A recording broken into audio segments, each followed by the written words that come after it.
Bienvenue devant moi. J'ai le Samsung Galaxy A57. Et aujourd'hui, je vais vous montrer comment importer des contacts de votre carte SIM vers l'appareil.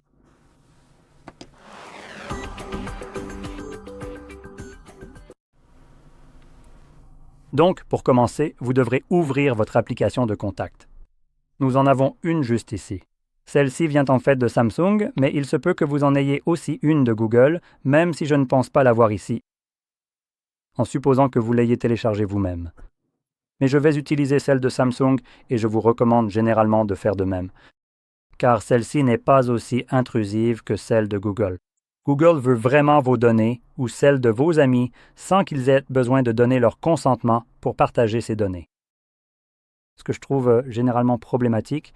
Donc, avoir une application qui n'est pas faite par Google est un avantage à mes yeux. Donc ici, il suffit de cliquer sur ces 3 points. Et ensuite, nous allons sélectionner Paramètres. Dans Paramètres, choisissez Importer des contacts, puis vous pouvez le faire. Nous devons autoriser les notifications. Pour une raison idiote, je ne sais pas pourquoi Samsung l'exige. Si vous ne le faites pas, eh bien, vous n'importerez pas de contacts, c'est juste un doigt d'honneur de la part de Samsung, tout simplement. Parce qu'il n'y a aucune raison pour qu'une application Contact puisse ou doive vous envoyer des notifications, il n'y a aucune raison pour que cette application vous envoie des notifications. Donc malheureusement, nous devons autoriser cela, ce qui me pose généralement problème. Encore une fois, c'est un peu comme Google Contacts, il y a aussi des absurdités. Samsung n'est pas parfait non plus, mais une fois que nous avons importé les contacts, nous pouvons aussi retirer cette autorisation, ce que je montrerai d'ailleurs à la fin. Choisissez ici d'où importer les contacts. Pour moi, ce sera la carte SIM. Cela affichera automatiquement tous les contacts de votre carte SIM. Et nous pouvons rapidement tous les sélectionner en cliquant juste ici. Sur Tout sélectionner maintenant. Si vous ne voulez pas tous les contacts, vous pouvez cliquer sur eux individuellement pour décocher ceux que vous ne souhaitez pas importer. Je vais tout garder et ensuite sélectionner Terminer. Cela va ensuite vous permettre de choisir où importer vos contacts. Et nous avons ici 2 options. Téléphone et Google. Je préfère Samsung Contact à Google Contact car l'application Samsung ne cherche pas à masquer l'option téléphone. Vous voyez bien les options Google ou Samsung. Elle vous montre automatiquement toutes les options et vous pouvez choisir librement celle que vous voulez. Et elle n'essaie pas, vous savez, de vous manipuler pour que vous choisissiez Google. Vous pouvez le faire si vous le souhaitez, mais vous n'êtes pas obligé.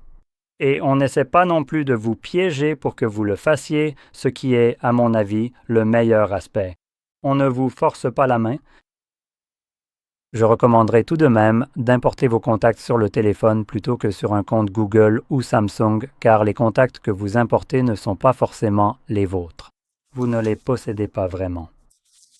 Ce sont les contacts de vos amis et de votre famille, et certains de vos proches pourraient ne pas vouloir que Google ou Samsung aient accès à toutes leurs informations. Et lorsque vous importez certains de ces contacts, faisons-le tout de suite, importons. Quand nous allons dans notre liste de contacts pour modifier ces contacts, voyons voir, Je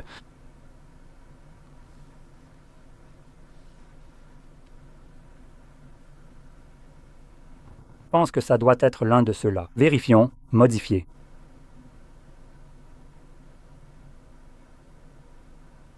Ce n'est pas ça, juste le compte Google, mais ça n'a plus d'importance. C'est un compte, un numéro ou le solde de numéro de téléphone, en fonction des fonds qu'il contient. Dans tous les cas, nous pouvons sélectionner Modifier juste ici.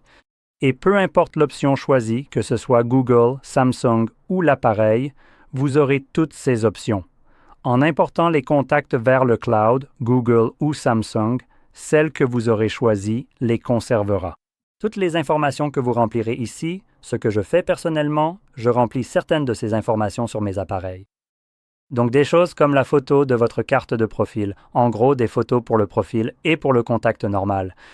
Nous avons le nom du contact et si nous développons cela, nous pouvons avoir le prénom, le deuxième prénom, le nom de famille et d'autres informations. Nous pouvons ajouter plusieurs numéros de téléphone avec des étiquettes, par exemple si c'est pour le travail ou autre chose. Nous avons l'adresse email, l'adresse générale où la personne vit également, ainsi que d'autres informations comme les sites web, les relations, les notes, etc. Il y a donc beaucoup d'informations personnelles que vous partagerez avec Google ou Samsung sans que la personne à qui ces informations appartiennent ne le sache. Donner son consentement à cela me pose généralement problème, car cela contourne leur consentement en l'obtenant de votre part. C'est pourquoi je recommande constamment aux gens d'importer les contacts directement sur le téléphone à la place. Et pour les personnes qui essaient d'utiliser la sauvegarde dans le cloud parce qu'elles veulent que leurs contacts apparaissent automatiquement sur d'autres appareils pour faciliter l'importation, et ce que vous pourriez potentiellement faire, c'est tout simplement télécharger une application depuis le Play Store qui vous permettra de créer une sauvegarde de vos contacts. Ceux qui sont, par exemple, ici avec toutes les informations renseignées et créer, si je me souviens bien, un fichier VCF. Ce fichier VCF peut, par exemple, être envoyé par email à vous-même en pièces jointes ou simplement déplacé sur une clé USB ou autre support. Transférez-le sur un autre appareil pour y récupérer vos contacts d'un clic. Merci. Les autres infos, comme les photos, la couverture et les anniversaires, sont incluses. Cela évite donc de les stocker dans le cloud pour ça. Voilà, cela résume en gros la vidéo. Donc, si vous avez trouvé cela très utile, n'oubliez pas de liker, de vous abonner et merci d'avoir regardé.